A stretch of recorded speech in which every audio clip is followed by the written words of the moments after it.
मैंने एक अनाथ लड़की से शादी की थी। उसकी एक 15 साल की बहन भी थी। पत्नी के साथ उसकी बहन भी विदा होकर आ गई थी, लेकिन उसकी बहन सारा दिन मेरी पत्नी के साथ चिपकी रहती थी।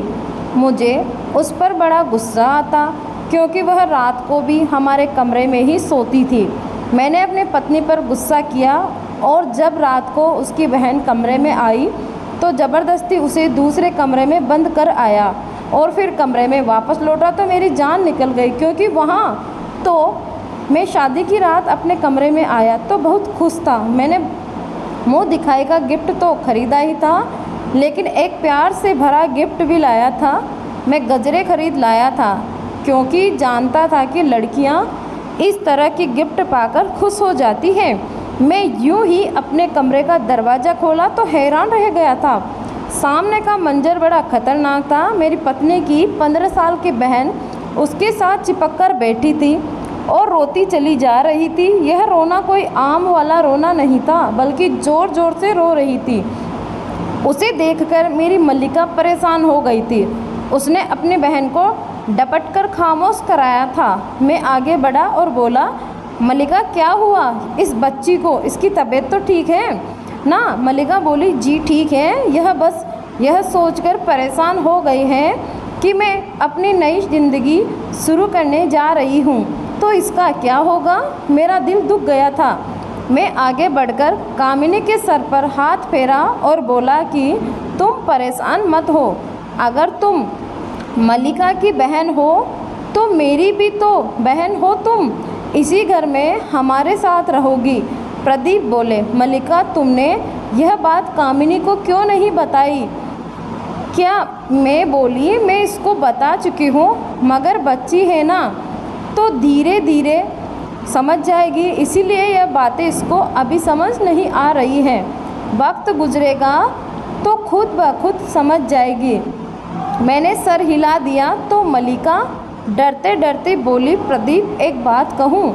मैं मुस्कुराकर बोला, मल्लिका तुम्हें परमिशन लेने की ज़रूरत नहीं है। लेकिन उसकी बात सुनकर मैं एकदम ही हैरान रह गया था। वह बोली, प्रदीप मैं कामिनी को अपने साथ सुला लूँ? जब तक कि संभल नहीं जाती यह मेरे साथ ही सो जाया करें। यह मम्मी पापा के मरने के बाद अकेले बहुत डरती हैं, ज़रा ज़रा सी बात की टेंशन लेकर बीमार पड़ जाती हैं। मेरी अभी नई नई शादी हुई है, मैं कहाँ अस्पतालों के चक्कर खाती रहूँगी। मैं मल्लिका के पास समझ गया था। मैंने कहा, ठीक है, तुम दोनों बहनें इस कमरे में सो जाओ, मैं दूसरे कमरे में चला जाता हूँ। मल्लिका उठकर मेरे पास आई और बोली, मैं हमेशा आपकी आभारी रहूँगी। आपने मेरे साथ बहुत बड़ी मेहरबानी की है। मेरी आपसे गुजारिश है कि आप घर में किसी को भी मालूम ना होने दीजिएगा कि आप दूसरे कमरे में सो रहे हैं। आप फिक्र ना करें, जल्दी ही कामिनी ठीक हो जाएगी तो अपनी जिद छोड़ देगी। मैं मुस्कुराकर बोला, मल्लिका तुम्हें टेंशन लेने की ज़रूरत नहीं है, मैं तुम्हारी सिचुएशन समझता हूँ। वैसे भी कल तक मेहमान वापस लौट जाएंगे, फिर हम तीनों ही तो इस घर में रह जाएंगे। इतना कहकर मैं डरा सहमा सा कामिनी पर नज़र डालकर बाहर निकल गया था। कामिनी को तसल्ली तो दिया था, मगर खुद को तसल्ली कैसे देता? मेरे दिमाग में बार बार यही सवाल आ रहा था कि क्या कामिनी यूं ही हमेशा मेरी खुशियों के बीच रहेगी? मैंने हाँ करके अपना ही नुकसान तो नहीं कर डाला, मगर मैंने बड़ी कोशिशों से अपने दिमाग से सारी बातें हटा दी। मैं जानता था कि बच्चे ऐसे ही होते हैं, वह गवारा नहीं करते कि उनके करीबी इंसान किसी और के साथ बात भी करें। इसीलिए मैं कामिनी का भरपूर ख्याल रखने लगा था। वह बड़ी मासूम सी डरी सहमी सी लड़की थी। इस तरह के बच्चों पर तो वैसे भी मुझे बड़ा तरस आता था। मैं यही सोचकर परेशान हो जाता था कि ना जाने इसने अपनी ज़िंदगी में क्या कुछ सहा है जो वो ऐसी हो गई है। कामिनी मल्लिका से भी खूबसूरत थी। हमारी शादी को पूरा 1 हफ्ता हो गया था, मगर कामिनी अभी भी मल्लिका के साथ ही सोती थी, जबकि मैं दूसरे कमरे में पड़ा रहता था। एक दिन मैं कामिनी के लिए एक बैग लाया था, किताबें तो नहीं, क्योंकि मुझे नहीं पता था कि वह किस क्लास में पढ़ती है। मैं घर पहुंचा तो मल्लिका के काम काज कर रही थी, जबकि कामिनी चारपाई पर बैठकर अपनी बहन को देख रही थी। मैं अपने चेहरे पर मुस्कुराहट सजाकर कामिनी के पास पड़ी कुर्सी पर जाकर बैठ गया। मल्लिका की नज़र मुझ पर पड़ी तो वह भागकर मेरे पास आकर खड़ी हो गई। उसका चेहरा लाल हो गया था। मैंने इसे इग्नोर किया और कामिनी की तरफ देखकर बोला, कामिनी देखो, मैं तुम्हारे लिए गिफ्ट लेकर आया हूँ। कामिनी मुझे देखकर रोने लगी और भागकर अपनी बहन के पीछे जाकर छुप गई। मैं हैरान रह गया, आखिर ऐसा क्यों करती है? वह हमेशा खुद को यूँ छुपाकर क्यों रखती है? मगर मैं यही नहीं जानता था कि जब मेरी इस क्यों का जवाब मिलेगा तो मुझे खुद कितना बड़ा धक्का लगेगा। मैं उठकर खड़ा हो गया और बोला, कामिनी बेटी इधर आओ, मेरी बात सुनो, मैं तुम्हारे लिए बैग लाया हूँ। मेरी आवाज़ सुनकर कामिनी और रोने लगी थी। मैं सवालिया नज़रों से मल्लिका की तरफ देखा तो मुझे बड़े गुस्से में लगी। वह बोली, प्रदीप आपकी बड़ी मेहरबानी होगी, आप मेरी बहन से दूर रहे। आप मेरे पति हैं मगर कामिनी के लिए तो गैर है ना, इसीलिए आप इससे बात ना किया करें। मुझे मल्लिका की बात बहुत बुरी लगी थी। मैं तो कामिनी को अपनी छोटी बहन समझने लगा था, मगर मल्लिका का रवैया मुझे बड़ा परेशान कर रहा था। मैं भी गुस्से में आ गया था। मैं बोला, अगर तुम्हें कामिनी का इतना ही ख्याल है तो अपनी बहन को एक गैर मर्द के घर अपने साथ लाई ही क्यों? इतना कहकर मैं दरवाज़ा ज़ोर से बंद करके घर से बाहर चला गया था। बाहर निकलकर मैं सड़कों पर घूम रहा था। मुझे रह रहकर अपने सख्त व्यवहार पर शर्मिंदगी हो रही थी। कामिनी मेरे घर ज़बरदस्ती तो नहीं थी, ना जो मैं उसको ताने देने लगा था। वह तो मेरे कहने पर मेरे घर आई थी। घर में हम बस 3 लोग ही तो थे। इससे पहले घर पर खामोशी और सन्नाटा रहता था। मेरी मम्मी की मृत्यु 3 साल पहले हुई थी। उनके गुजर जाने के बाद ज़िंदगी ने मुझे कड़ी धूप में लाकर खड़ा कर दिया था। घर की सारी जिम्मेदारी मुझ पर थी। मैं कुंवारा था और घर में अकेला रहता था, इसीलिए कोई काम वाली भी मेरे घर काम करने की हिम्मत नहीं रखती थी। हमारे एक दोस्त ने शादी का मशवरा दिया तो मैंने अपने रिश्ते की जिम्मेदारी भी उसी पर डाल दी थी। मेरे दोस्त ने ही मुझे बताया था कि उनके जानने वालों में एक अनाथ लड़की है जिसका नाम मल्लिका है। उसने बताया कि मल्लिका के साथ उसकी एक बहन विदा होकर घर आएगी। तुम उसकी पढ़ाई लिखाई खाने पीने पर जितना भी पैसा लगाओगे वह तुम्हारे लिए उतना ही अच्छा होगा। फिर लड़कियों के जवान होते हुए देर ही कितनी लगती है, उसकी शादी करके विदा कर देना। मैंने एक खुले दिल के साथ हामी भर ली थी, क्योंकि भगवान मुझे इतना दिया था कि आसानी से उसका खर्चा बर्दाश्त कर सकता था। मगर मैं कहाँ जानता था कि कामिनी तो एक अजीब सी किस्म की बच्ची होगी और मेरे गले की हड्डी बन जाएगी, जो मुझसे ना उगली जा सकेगी ना ही निकाली जा सकेगी। लेकिन मैंने फैसला किया था कि मैं कुछ दिन सब्र से काम लेकर देखता हूँ कि कामिनी का रवैया ठीक होता है या नहीं, फिर मैं कुछ कर लूँगा। मैं रात को घर लौटने लगा तो होटल से खाना भी ले आया। मैं जानता था कि मल्लिका मुझसे बहुत गुस्सा होगी। मैं उसकी नाराज़गी दूर करना चाहता था। मैं घर के दरवाजे पर खड़ा था, जबकि मेरे कानों में कामिनी की आवाज़ पहुंची। वह कह रही थी, मल्लिका क्या अब तुम्हें डिवोर्स हो जाओगी तो मेरे साथ वापस चली जाओगी, जहां सिर्फ तुम और मैं रहेंगे, किसी तीसरे को बर्दाश्त नहीं करना पड़ेगा। मल्लिका एकदम गुस्से से बोली कि अपनी बकवास बंद करो। कामिनी की हंसी की आवाज़ आई थी। फिर वह बोली, अब तो घर में तुम्हारा खड़ूस पति भी नहीं है, अब तुम मुझे मेरे असली नाम से पुकारो। कामिनी की बात सुनकर मैं हैरान रह गया था। कामिनी का कोई और नाम भी था क्या जो मुझसे छुपाया गया था? लेकिन क्यों मेरे दिमाग में इतने सवाल आ रहे थे कि जब मुझे घुटन होने लगी थी। मैंने दरवाज़ा खोला और घर में दाखिल हो गया। मल्लिका की नज़र मुझ पर पड़ी तो वह भागकर मेरे पास आई और बोली, प्रदीप आप कहाँ गए थे? मैं आपकी फ़िक्र में घुटती जा रही थी। मैं यह देखकर खुश हो गया था कि मल्लिका के चेहरे पर नाराज़गी का नामो निशान तक न था। हम दोनों बातें कर रहे थे कि कामिनी एक बार फिर से रोने लगी थी। वह बोली, मल्लिका तुम इसके साथ बात मत करो, यह मुझे गुस्से से देखता है, तुम्हारा पति गंदा है। मल्लिका ने मुझे शक की नज़रों से देखा था। मैंने अपनी सफाई दी और कहा, क्यों कामिनी बच्चे, मैं क्यों आप पर गुस्सा करूँगा? मल्लिका बोली, प्रदीप मैं आपसे कही भी थी कि आप मेरी बहन से बात मत किया करें। इतना कहकर वह कामिनी को हाथ से पकड़कर अपने कमरे में ले गई और मैं इस हाल में अपना मुंह लेकर खड़ा रह गया था। लेकिन अब मुझे शक हो गया था, कुछ ना कुछ तो गड़बड़ ज़रूर थी। मैं तो कामिनी के नाटक को बचपन समझ बैठा था, मगर यह तो कहानी ही कुछ और थी। मेरे दिल में शक का बीज बन चुका था और मैंने सोचा कि अगर उस पर सख्ती करूँगा तो वह खुद ही अपना राज खोल देगी। मल्लिका हमेशा की तरह नाश्ता बना रही थी जब अचानक रुककर बोली, प्रदीप, आप कामिनी के लिए स्कूल का बस्ता क्यों लेकर आए थे? मैं मल्लिका के कल वाले रवैये की वजह से गुस्सा था, इसीलिए छोटा सा जवाब दिया और कहा, मैं चाहता था कि कामिनी पढ़ाई करे। मल्लिका हंसी और बोली, कौन सी पढ़ाई? कामिनी तो स्कूल का मुंह भी नहीं देखा, स्कूल में एडमिशन ही नहीं करवाया था। मुझे मल्लिका की बात अच्छी नहीं लगी थी, मेरा मूड पहले ही ख़राब था, इसलिए मैं किसी किस्म की बहस में नहीं चाहता था। मैंने अपना खाना ख़त्म किया और ऑफिस के लिए निकल गया, मगर कामिनी की बात मुझे खटक रही थी।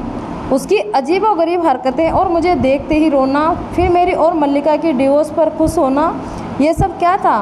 कामिनी कोई नन्ही बच्ची तो नहीं थी, वह पूरे 15 साल की थी। इस उम्र में तो लड़कियां बड़ी समझदार होती हैं। यकीनन यह मामला इतना सीधा नहीं था जितना मुझे लग रहा था। शाम में भी कामिनी ने मुझे गुस्सा दिलाने की पूरी तैयारी कर रखी थी। मुझे देखकर वह अजीब अजीब हरकतें करने लगी थी। मैं मल्लिका से बात करने लगा तो वह उसको हाथ से पकड़कर कमरे में ले गई। मल्लिका थोड़ी देर बाद कमरे से निकलकर बोली, प्रदीप, आप खाना अपने कमरे में चले जाइए तो हम दोनों बहनें भी आकर खाना खा लेंगे। मल्लिका जिद कर रही थी, जब तक आप बाहर बैठे हैं तब तक वह बाहर नहीं निकलेगी। मुझे गुस्सा तो बहुत आया था, मगर खुद पर काबू डालकर बोला कि ठीक है, कामिनी के बाद में खाना खा लेगी, कम से कम तुम तो मेरे साथ आकर बैठो, तुम तो मेरे साथ खाना खाओ। मल्लिका के जवाब ने मेरे अंदर आग लगा दी। वह बोली, प्रदीप, आपको तो पता है ना कि कामिनी कितनी जिद्दी है, घर में तूफान खड़ा कर देगी, इसीलिए आप मेरी बात मान ले। मल्लिका इतना कहकर कमरे में चली गई थी। अब मैं अपने गुस्से से बाहर हो गया था, खुद पर काबू न रख सका और कमरे की तरफ बढ़ा। मल्लिका की आवाज़ आ रही थी, वह कामिनी को कह रही थी, पापा के साथ तुम भी मर जाती, कम से कम मेरी ज़िंदगी तो बच जाती न जाने तुम मेरे किस बात की सज़ा हो। मैं दरवाज़ा खोलकर अंदर चला गया था और कामिनी का हाथ पकड़कर खींचते हुए बाहर ले आया था। मल्लिका भी खूब चिल्ला रही थी। वह मेरे पीछे भागी और बोली, प्रदीप, यह आप क्या कर रहे हैं? छोड़िए मेरी बहन को, आप अपने होश में तो हैं। मगर सच बात तो यह थी कि मैं अपने होश में नहीं था। अगर होश में होता तो यह सब ना करता। मैंने कामिनी को एक कमरे में बंद कर दिया था और मल्लिका को हाथ पकड़कर उसे अपने कमरे में ले आया था। मैं बोला, अब मुझे सच सच बता दो कि तुम्हारी बहन यह सब क्यों करती है? मल्लिका के चेहरे का रंग उड़ चुका था, वह रोती चली जा रही थी। वह बोली, भगवान के लिए प्रदीप, आप मेरी बहन को छोड़ दें, वह बहुत डरी हुई लड़की है, मर जाएगी। वह एक रात को क्या, एक पल भी मेरे बिना नहीं गुजार सकती है। मैं चिल्लाकर बोला, क्यों? आजकल के तो छोटे छोटे बच्चे भी अपनी माँ के बिना रह लेते हैं। यह किस किस्म की बहन है तुम्हारी? बहन तुम्हारा साया बन गई है। मुझे यह सब बिल्कुल भी पसंद नहीं है और ना ही मैं यह सब बर्दाश्त करूँगा। मैंने मल्लिका को घूर कर देखा और कहा, तुम अपना ही रोना धोना बंद करो। मगर उसके रोने में और तेज़ी होने लगी थी।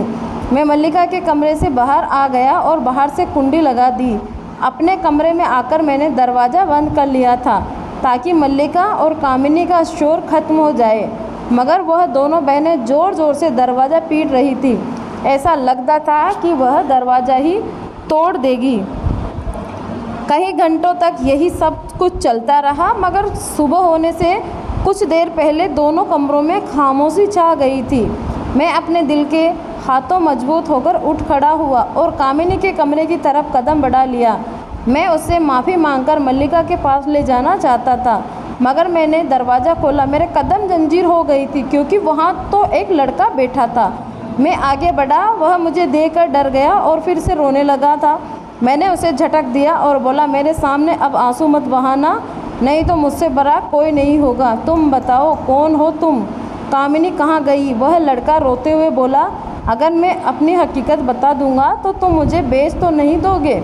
मैं उसकी बात सुनकर हैरान हो गया था। मैं बोला, नहीं, मैं तुम्हें क्यों बेचूंगा? वह लड़का मेरी बात से बेफिक्र हो गया और सोफे पर बैठ गया। उसके चेहरे पर बड़ा गर्व था। वह बोला, जब मैं पैदा हुआ तो हमारे घर गम मनाया गया था, जैसे मैं पैदा ही नहीं हुआ हूँ बल्कि मर गया हूँ। मैं जब बड़ा हुआ तो अपने आसपास बहुत जुल्म देखा था।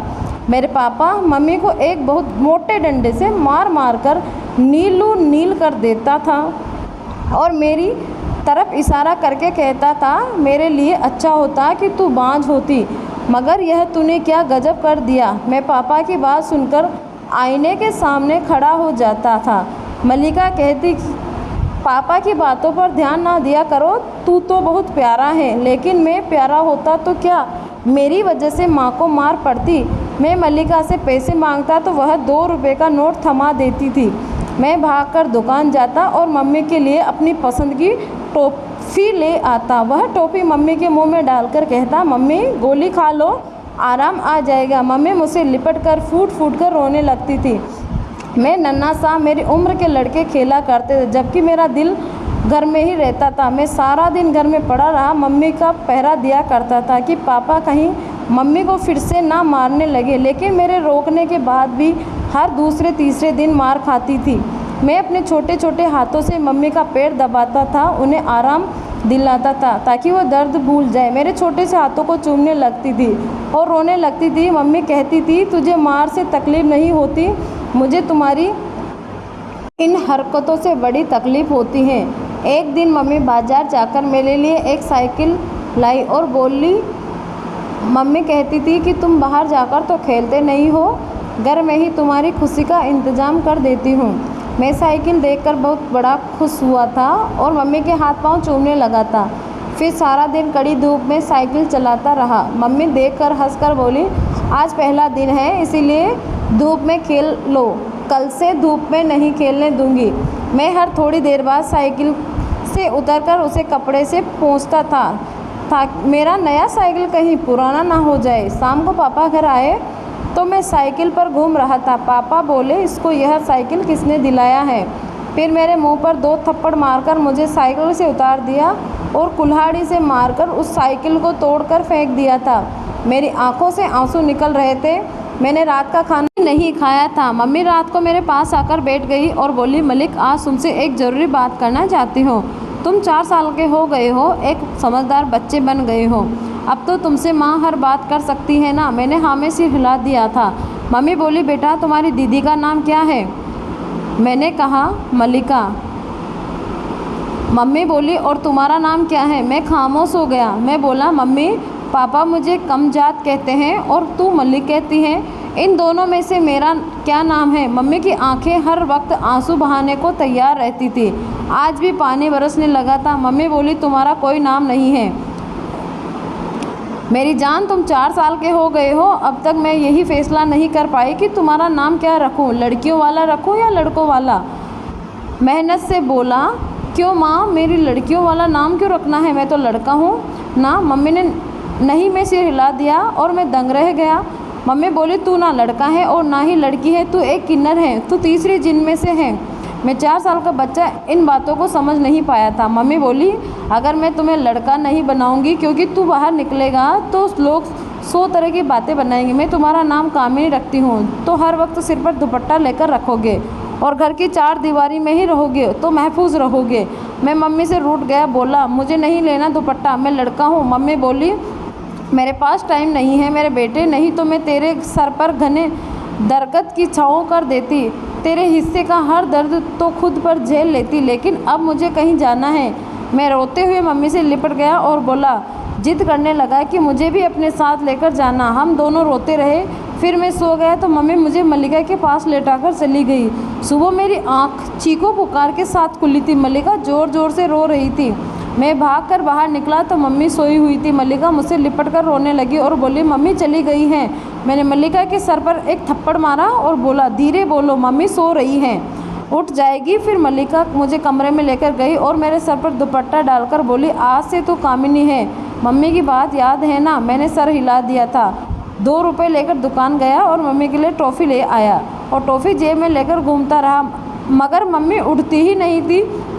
सारे गांव की औरतें भी आ गई थी। फिर मम्मी को चारपाई पर लेटाकर ले गए। मैं पीछे भागा और बोला, कि मेरी मम्मी को कहाँ लेकर जा रहे हो, छोड़ दो, मैंने तो उनके लिए टॉफ़ियाँ ले रखी हैं। छोटा जो था इसीलिए किसी ने मेरी आवाज़ नहीं सुनी। मैं आदमियों की टांगें पकड़कर बोलता रहा कि मेरी माँ को नीचे उतार दो, सुबह से कुछ नहीं खाया है, उन्हें भूख लगी होगी।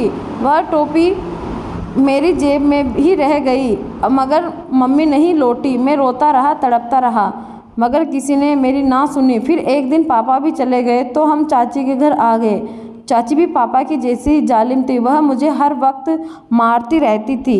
अक्सर कहा करती थी, मैं तुम्हें बेच दूंगी, तुझे गुरु ले जाएगा। तभी मल्लिका मेरा सहारा बनती थी। चाची का बेटा मेरा मजाक उड़ाया करता था। वह मुझसे कहता था कि तुम किन्नर हो, नाच कर दिखाओ। फिर वह और चाची बड़ा हंसते थे। मैं डर जाती थी। मल्लिका मुझे बचाती थी। फिर उसकी शादी आपके साथ हो गई। आपकी तरफ देखकर भी मुझे डर लगता था कि कहीं आप मुझे गुरु के पास ना बेच दो। मल्लिका कहती थी कि आप अच्छे हैं, आप ऐसा नहीं करेंगे, मगर डर मेरे दिल को अंदर बैठ गया था। अब आपको सब कुछ मालूम हो गया है। अब आप बताइए, आप मुझे अकेले कमरे में बंद नहीं करेंगे ना? मेरा चेहरा आंसुओं से भीगा हुआ था। मैं जल्दी से उठकर बाहर की तरफ भागा और मल्लिका के कमरे का दरवाज़ा खोल दिया। उसके कदमों में बैठकर माफ़ी मांगने लगा था। वह भी रो रही थी, मगर मल्लिका बोली, किस बात की माफ़ी? आपने तो हम बेसहारों को सहारा दिया है। मैं फिक्र और मल्लिका कामिनी को दिमाग वाले डॉक्टर के पास ले गए जाने लगे थे। उसके दिमाग से बचपन का ड्रामा निकालना बड़ा कठिन काम था, मगर अब सही हो गई है। मैंने उसकी पढ़ाई भी शुरू करवा दी है। मैं और मल्लिका खुशगवार ज़िंदगी गुजार रहे हैं। कामिनी भी अच्छी ज़िंदगी की तरफ लौट आई है। मैं खुद से वादा किया है कि उसका भविष्य रोशन बना कर ही दम लूँगा। दोस्तों, आज की यह कहानी आपको कैसी लगी कमेंट में ज़रूर बताना। धन्यवाद।